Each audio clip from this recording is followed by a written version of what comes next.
பண்ணாதவங்க சப்ஸ்கிரைப் பண்ணுங்க. அப்படியே பக்கத்துல இருக்க பெல் ஐகானையும் பிரஸ் பண்ணுங்க. இந்த பதிவில் மீன ராசி அன்பர்களுக்கு புதன் பெயர்ச்சி சிறப்பு பலன்கள் காணலாம். வாக்கிய கணித பஞ்சாங்கப்படி தற்போது 66 நாட்களாக கடகராசியில் புதன் சஞ்சாரம் செய்து கொண்டிருக்கிறார். கோச்சாரத்தில் கடகராசியில் புதன் வரும்போது பெரும்பாலும் எல்லா ராசி அன்பர்களுக்குமே புத்தி தடுமாறும். புதன் சுய புத்திக்காரகன். அவர் ஓடுகின்ற நதிநீர் கடகராசியில் அமரும்போது மன எண்ணங்களும் ஒரு குழப்பமாக தடுமாற்றங்களை ஏற்படுத்தி கொண்டு மனபோன போக்கில் கால் போயிட்டுருக்கும்.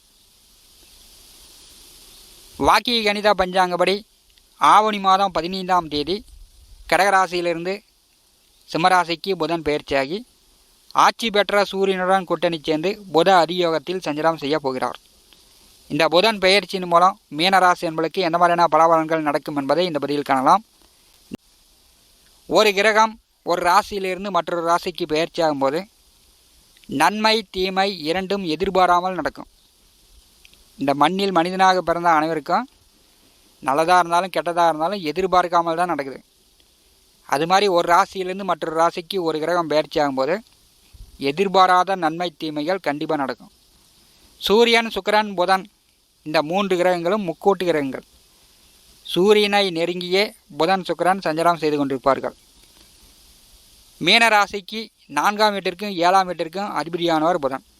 சுக கலத்தரக்காரகனாக புதன் வருகிறார். மீன ராசிக்கு 7ஆம் வீடு புதனுக்கு ஆட்சி உச்சம் மூல திரிகோண வீடு. மீனராசி என்பதற்கு புதன் கலத்தரக்காரகன். மீனராசியில் முதல் குழந்தை பிறந்தால் தாய் மாமனுக்கு சுக கேடு ஏற்படும். மீனராசி அன்பர்களுக்கு தாய் மாமன்கள் வழி நன்மைகள் குறைவு. சின்ன வயசில் குழந்தை பருவத்தில் தாய் மாமன்கள் வீட்டில் கூட வளரக்கூடிய நிலை ஏற்படும்.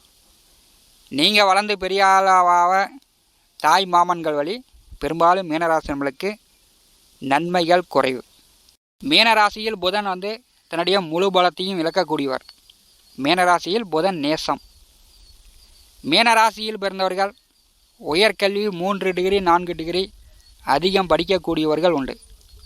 மீனராசிக்கு 5ஆவது வீட்டிலே கடந்த 66 நாட்களாக புதன் சஞ்சாரம் செய்யும்போது பெரும்பாலும் நன்மைகள் குறைவாக தான் நடந்தது.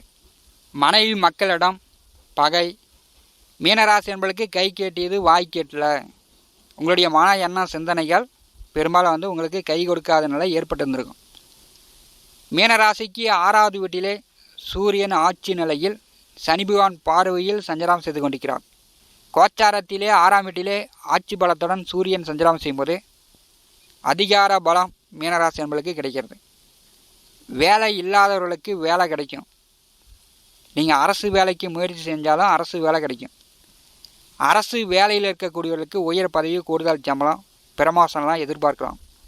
அரசியலில் இருக்கக்கூடியவர்கள் உங்களுக்கு மக்கள் மத்தியில் பெயர் மதிப்பு மரியாதை உயரும். ஆவணி மாதம் 15ஆம் தேதிக்கு பிறகு சூரியன் புதன் கூட்டணி சேர்ந்து சனி பகவான் பார்வையில் இருக்கும்போது மீன ராசி அன்பர்களுக்கு பெயர் மதிப்பு மரியாதை செல்வாக்கு உயரும். வேலை தேடி கொண்டிருப்பவர்களுக்கு வேலை கிடைக்கும். தனியார் துறையிலேயோ அரசு வேலையிலேயோ இருக்கக்கூடியவர்களுக்கு பதவி உயர்வு கூடுதல் சம்பளம் உண்டு. நீங்கள் எடுத்த காரியம் செல்கின்ற காரியங்கள் உங்களுக்கு உடனுக்குடன் வெற்றியாகும். சௌபாக்கியம் வெற்றி உண்டு. கோச்சாரத்திலே 6ஆவது வீட்டிலே புதன் சூரியன் கூட்டணி சேரும்போது புத அதியோகம் மிக பிரம்மாண்டமாக மீனராசி என்பதற்கு யோகங்களையே கொடுக்க போகிறது. பெரும்பாலும் மீனராசி என்பர்கள் உயர்கல்வி படிக்கக்கூடியவர்கள். பெரும்பாலும் மீனராசி என்பர்கள் ஆசிரியர்களாக இருப்பீர்கள், ஜோதிடர்களாக இருப்பீர்கள், மற்றவர்களுக்கு வழிகாட்டக்கூடியவர்கள், சினிமா துறையில் இருக்கக்கூடியவர்கள், நடிகர் நடிகைகள், பாடலாசிரியர்கள், கதையாசிரியர்கள். ஆவணி மாதம் 15ஆம் தேதி பிறகு உலகறிய பெயர் மதிப்பு மரியாதை உயரும். சனி பகவான் பார்வையில் சூரியன் புதன் அமரும்போது உங்களுடைய மனதில் இருக்கக்கூடிய கற்பனை உலகறிய கொண்டு போய் சேர்த்தோம். மக்கள் மத்தியில் பெயர் எடுக்கக்கூடிய ஒரு காலகட்டம் மீனராசி என்பதற்கு உண்டு. மீனராசிக்கு 6வது வீட்டிலே புதன் அமர்ந்து அவர் வந்து கேது நட்சத்திரத்திலே சஞ்சாரம் செய்வார். மீனராசிக்கு கலத்தரக்காரகன் கேது நட்சத்திரத்தில் சஞ்சாரம் செய்யும்போது உங்களுக்கு 7வது வீட்டிலே கேது அமர்ந்திருக்கிறார். ஆவணி மாதம் 24ஆம் தேதி வரை திருமணம் ஆனவர்கள் கணவன் மனைவிக்குள் அனுசரிப்பு, ஒற்றுமை, விட்டு கொடுத்து செல்லக்கூடிய மனப்பான்மை ஏற்படும். கணவன் மனைவிக்குள் ஒரு நல்ல புரிதல் ஆவணி மாதம் 24ஆம் தேதி வரை கேது நட்சத்திரத்திலே புதன் சஞ்சாரம் செய்யும்போது ஏற்படக்கூடிய வாய்ப்பு உண்டு. 7ஆம் வீட்டின் அதிபதி புதன் 6ஆம் வீட்டின் அதிபதி சூரியனுடன் கூட்டணி சேர்ந்து விரையாதிபதி சனி பகவான் பார்வை பெறுகிறார்கள். பெரும்பாலும் வாழ்க்கை துணை வழி கடன் காட்சி தொந்தரவு இருந்தால் அதை வந்து கொடுத்து அடைப்பதற்கான வாய்ப்பு உண்டு. மீனராசி என்பர்கள் வாழ்க்கை துணை வழி கடன் காட்சியை கொடுத்து அடைக்கலாம். 7ஆம் வீட்டின் அதிபதியும் 6ஆம் வீட்டின் அதிபதியும் 6வது வீட்டில் கூட்டணி சேர்ந்திருக்கும் போது மாம மச்சான்களிடம் மீனராசி என்பர்கள் கொஞ்சம் பகை, போட்டி, விரோதம் இல்லாமல் பார்த்துங்க. மற்றபடி வந்து உங்களுக்கு வெற்றி வாய்ப்புகளை கொடுக்கிறது. திருமணம் செய்தவர்கள் மாம மச்சான்களிடம் பகை, போட்டி, விரோதம் இல்லாமல் பார்த்துங்க. விரையாதிபதி சனி பகவான் பார்வையில் இருக்கும்போது கொஞ்சம் வந்து பகையை ஏற்படுத்துவார். நீங்கள் ஒன்று சொல்லி அவங்க ஒன்று சொல்லி தேவையில்லாத விரோதங்கள் வந்துவிடும். புதன் என்றாலே கணக்கன், கச்சிதமாக யாரிடமோ யார்கிட்டையும் வம்பு தும்புக்கு போகாத ஒரு கிரகம். சமாதானமாக எப்பேற்பட்ட பிரச்சனையாக இருந்தாலும் சரி, பரம்பரை பகை இருந்தாலும் சரி, சமாதானமாக பேசி ஒரு காரியங்களை சாதித்து கொள்ளக்கூடியவர் புதன். எல்லோருக்குமே சுய புத்திக்காரகன் புதன். மீனராசி என்பர்கள் 6ஆம் வீட்டு அதிபதியும் 7ஆம் வீட்டு அதிபதியும் கூட்டணி சேர்ந்து 6வது வீட்டில் அமர்ந்திருக்கும் போது கணவன் மனைவிக்குள் பிரிந்திருக்கக்கூடியவர்கள் இப்போ வந்து சமாதானமாக பேசி மீண்டும் ஒன்று சேர்ந்து வாழலாம். சமாதானத்திற்குண்டான கால நேரமாக ஆவணி மாதம் 15ஆம் தேதி பிறகு இந்த புதன் பெயர்ச்சி மீனராசி என்பதற்கு சமாதானத்தை ஏற்படுத்துகிறது. சமாதானம் செய்து கொள்ளுங்க. கடங்காரர்களுடைய பிக்கல் பிடுங்கள்லாம் நீங்கும். கடங்காரர்களிடம் நீங்கள் வந்து அடுத்த மாதம் தரேன் அப்படின்னு ஒரு வருஷத்தை கூட தூக்கி போடலாம். கடங்காரர்களிடம் நீங்கள் சமாதானம் செய்து கொள்ளலாம்.